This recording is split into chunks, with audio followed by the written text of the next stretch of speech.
The Dodgers' 2025 season will always be remembered as a year where expectations collided with reality, and nowhere was that more evident than in the rookie journey of Roki Sasaki. From a moment he stepped onto a major league mound, his season felt less like a straight line and more like a series of sharp turns, pauses, and sudden bursts forward. There's a strange contrast between the myth that followed him from Japan and the pitcher who actually showed up during those first few weeks, a contrast that forced everyone watching to recalibrate what progress really looks like at this level. Sasaki arrived carrying the weight of enormous anticipation, not just because of his raw talent, but because of the stories attached to him. He was known as a pitcher whose fastball once flirted with triple-digit velocity and whose forkball baffled hitters in ways that felt almost unfair.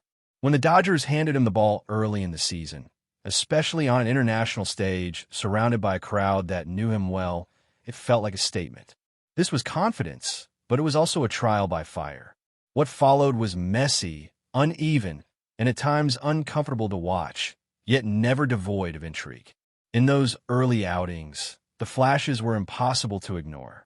Sasaki showed moments where the ball jumped out of his hand and the forkball dropped off the table, reminding everyone why his name carried so much hype.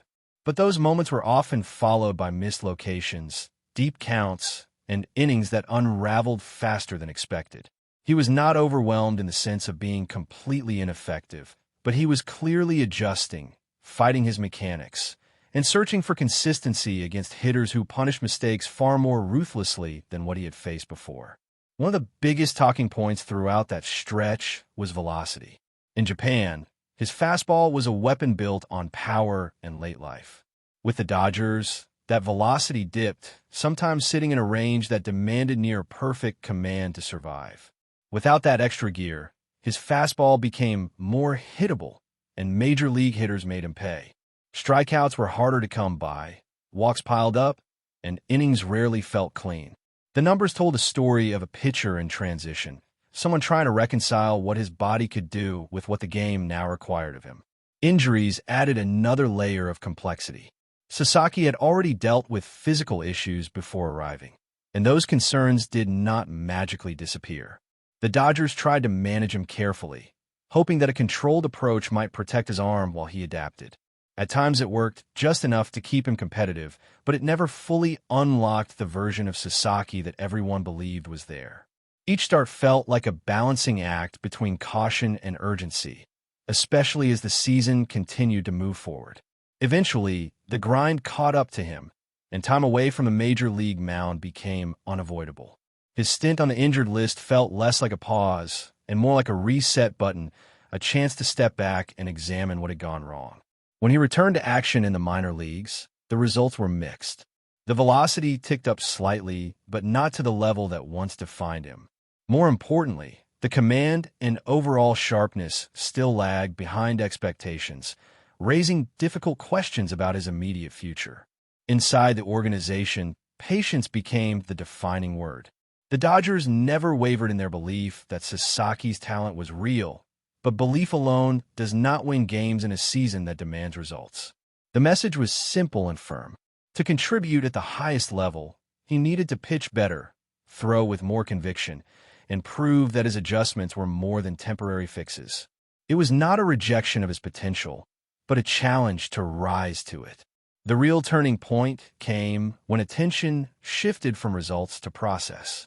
Instead of chasing velocity outright, the focus moved to how his body moved through the delivery. Subtle mechanical issues, especially involving his lower half, were identified as the root of many problems. The idea was that power does not start in the arm, but in the way energy travels from the ground up. When that chain breaks, everything suffers. For Sasaki, a small adjustment in posture and timing made a massive difference in how his pitches came out his hand. When those changes finally took hold, the difference was noticeable. There was a start where the stat line did not jump off the page, but the pitcher himself looked transformed. The fastball had life again, the forkball played off it more effectively, and hitters looked uncomfortable in a way they had not in months.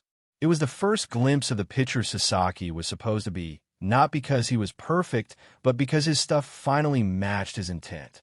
From there, the Dodgers began to imagine a different role for him, one that suited both his current skill set and the team's needs. Moving him to the bullpen simplified everything. Shorter outings allowed him to lean into his best pitches without worrying about pacing or durability. The transition was sudden, but Sasaki embraced it, and the results spoke loudly. His confidence grew with each appearance, and his presence on the mound took on a sharper edge. By the time the postseason arrived, Sasaki no longer looked like a rookie searching for answers. He looked like a weapon. His fastball and forkball combination overwhelmed hitters in high-leverage moments, and the pressure that once seemed to weigh him down now appeared to fuel him. Each outing reinforced the idea that adversity had not broken him, but reshaped him, turning a turbulent rookie season into something far more meaningful and dangerous for opponents. As the games intensified and the calendar flipped toward October, the conversation around Sasaki shifted from curiosity to trust. What once felt like an experiment suddenly became a calculated decision. In relief appearances, his stuff played louder, sharper, and more decisive. The shortened workload allowed him to attack hitters instead of navigating lineups, and that aggressive mindset unlocked something that had been missing earlier in the year.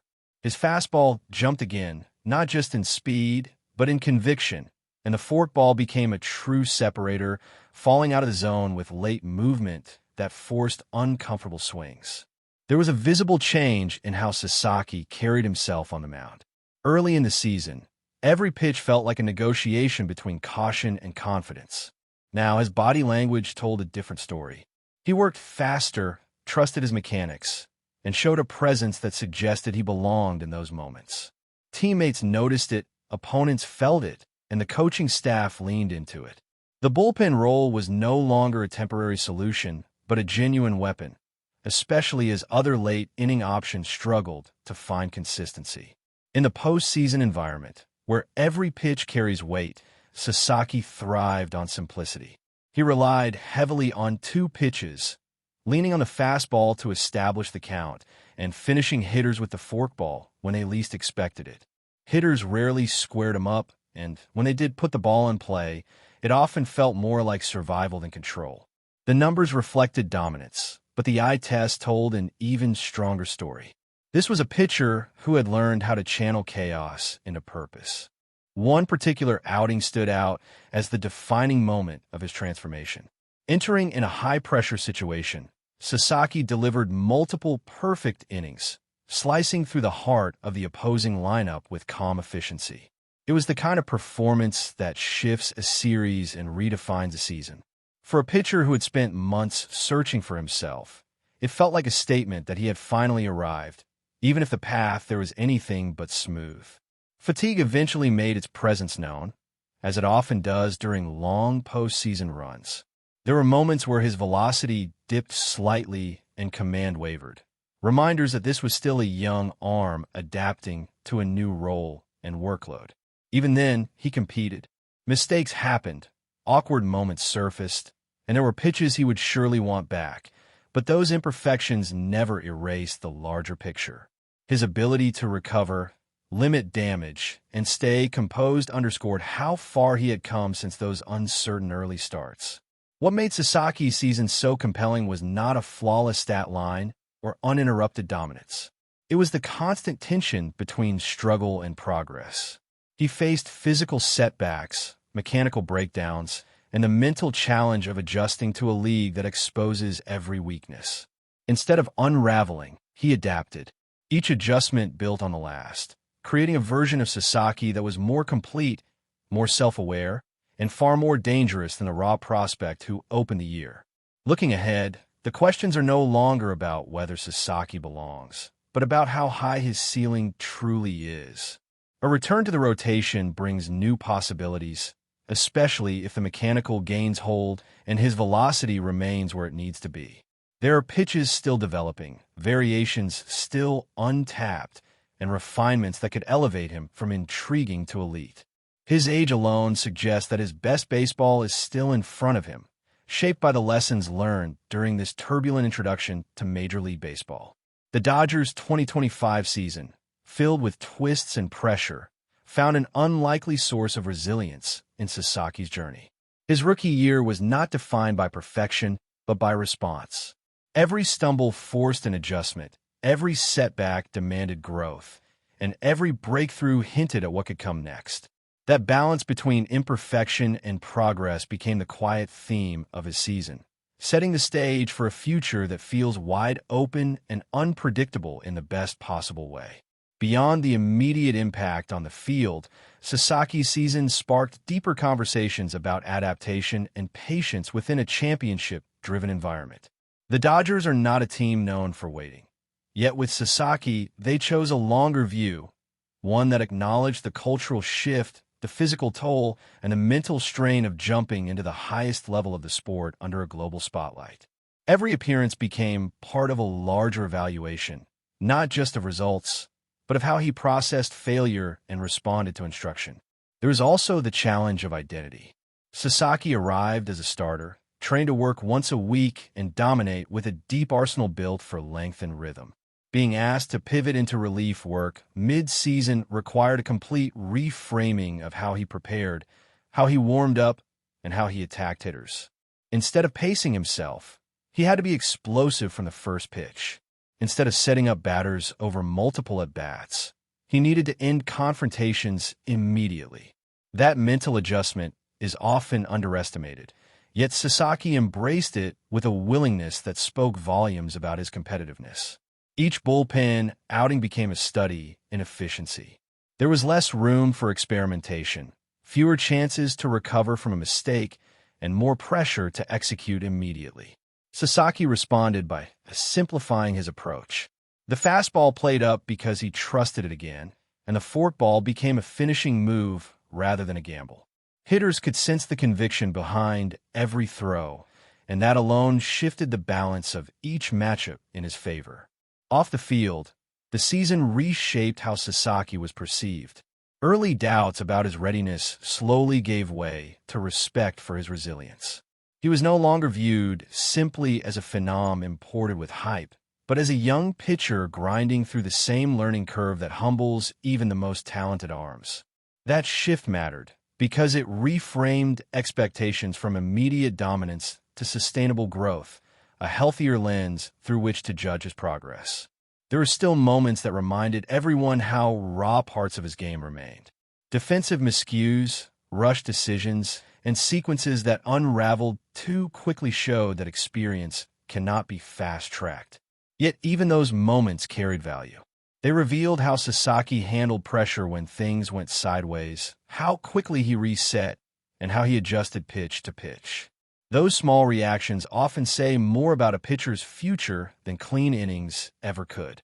As the season wore on, the narrative around Sasaki quietly evolved. What started as a discussion about velocity and mechanics became a broader reflection on development. The Dodgers were not just refining a pitcher. They were shaping a professional who had to learn how to fail publicly, adjust rapidly, and still contribute meaningfully to a team with championship expectations. The kind of growth rarely follows a smooth arc, and Sasaki's year was proof of that reality. Even within the chaos, there were signs of something steady forming beneath the surface. His tempo improved, his pitch selection grew more intentional, and his presence in high-leverage moments suggested a growing comfort with pressure.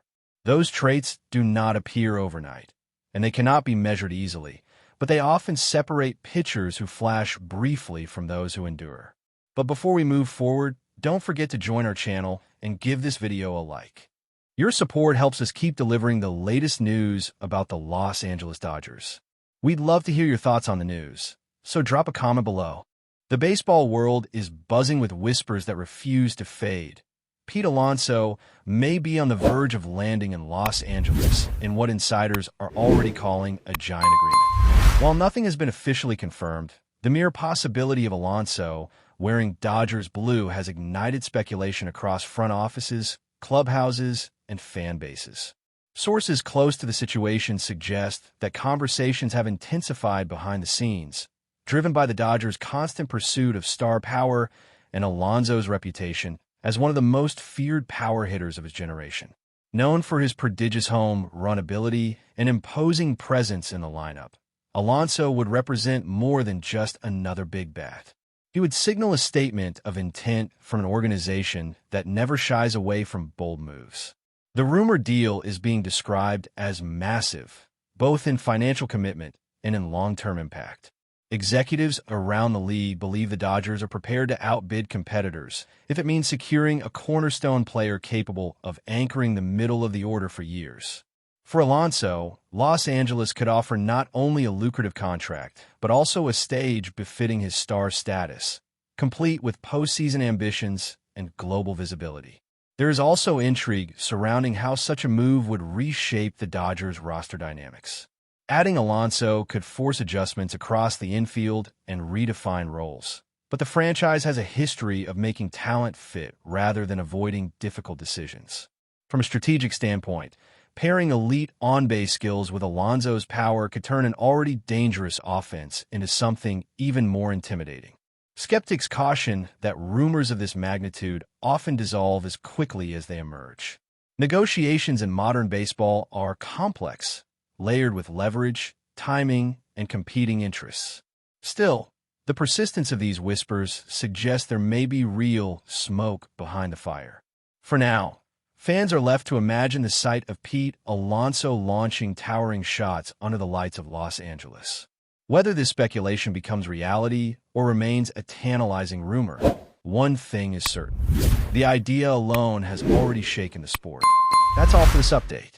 If you enjoyed the video and want to stay up to date with exclusive news about the Los Angeles Dodgers, be sure to subscribe to our channel and hit that like button. We always appreciate your comments and feedback. See you in the next video.